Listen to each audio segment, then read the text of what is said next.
All right, folks, I've been told we're short on time, so I'm going to haul through. Fortunately, I just finished my fifth cup of coffee, so we're all in for an adventure.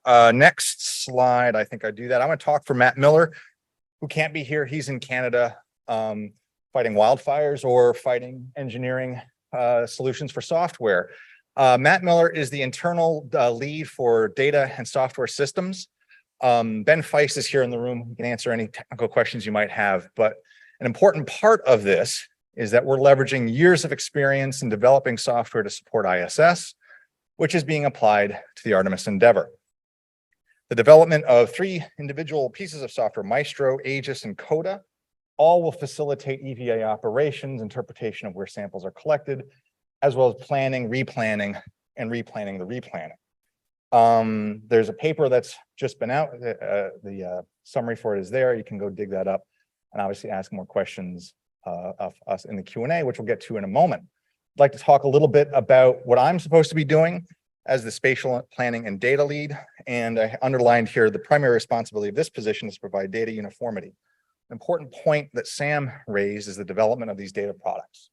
We want to make sure the data products we're using are validated, are used truthfully across the entire endeavor. I think we're all familiar with people looking at lunar data coming to the wrong conclusions because they've used the data incorrectly. We want to minimize or eliminate that possibility.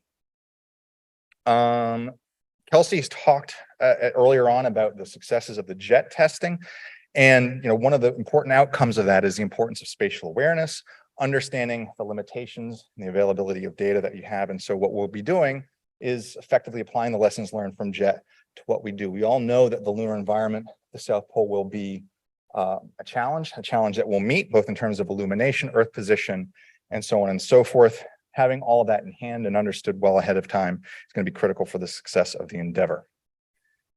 What's next? So again, Kelsey talked about the lessons from JET. We'll be taking those and applying those. We'll be taking Sam's expert leadership of the internal geospatial team and producing products, not just to support data landing site validation and evaluation, but also for surface planning purposes. We are from a data side, very, very eager for the inclusion of the geology team, the deployed instruments, and the participating scientists in the development of science plans using this incredible wealth of our data. Lastly, from the project science side, if I could just speak for a moment about what we're doing from the project side. Sarah talked about the internal team. I couldn't be more proud of the hard work that the team and their sub-teams are doing to prepare us for this incredible event in a couple of years. 54 years ago at this moment, the Apollo 11 crew was hurtling towards the moon, towards an uncertain future. And while I certainly don't feel like we're in Columbia hurtling towards the moon, sometimes I feel like we might be. The moon is getting closer and soon will fall into its sphere of influence once again. I want to talk a little bit about how I see this entire team coming together. And this is important. We have excellent leadership from headquarters that is supporting this group. As project scientists of Artemis 3, Barbara as project scientist for Artemis 4, we're I think on the same page with how we want this to work. This will be a team, internal team, deployed instruments. The color of these boxes won't matter once the team is selected. We are all in this together. We'll be working with a human factors group at the Johnson Space Center to facilitate this team so that we can work to our best potential. We are developing and will implement a code of conduct and expected behaviors for the team so that we're all, understand the field that we're on and the rules that we expect to adhere by. Of course, the expectations for these teams is going to be that we not only do our job, but support preliminary examination. We'll have science reports. And so those reports, that effort will fall across these boxes. And again, my anticipation is once that we have these teams in place, that there will be no boxes. It is all the Artemis science team. Looking forward, we've talked a bit about the future. Artemis 3 is the first.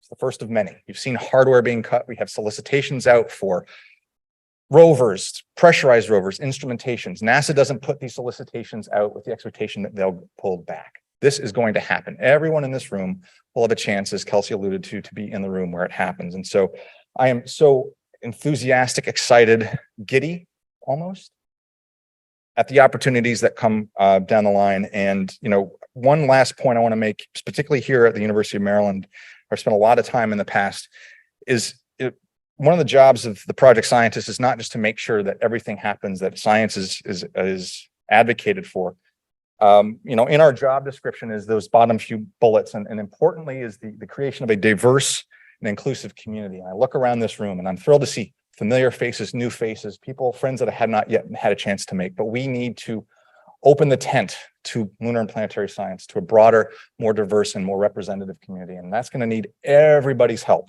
to get to that point. Barbara and I are both here to support this community, to support us all. So please feel free to lean on us if you feel something needs to be done. It's a hazy day, and so come and explore with us. And with that, we'll go to questions.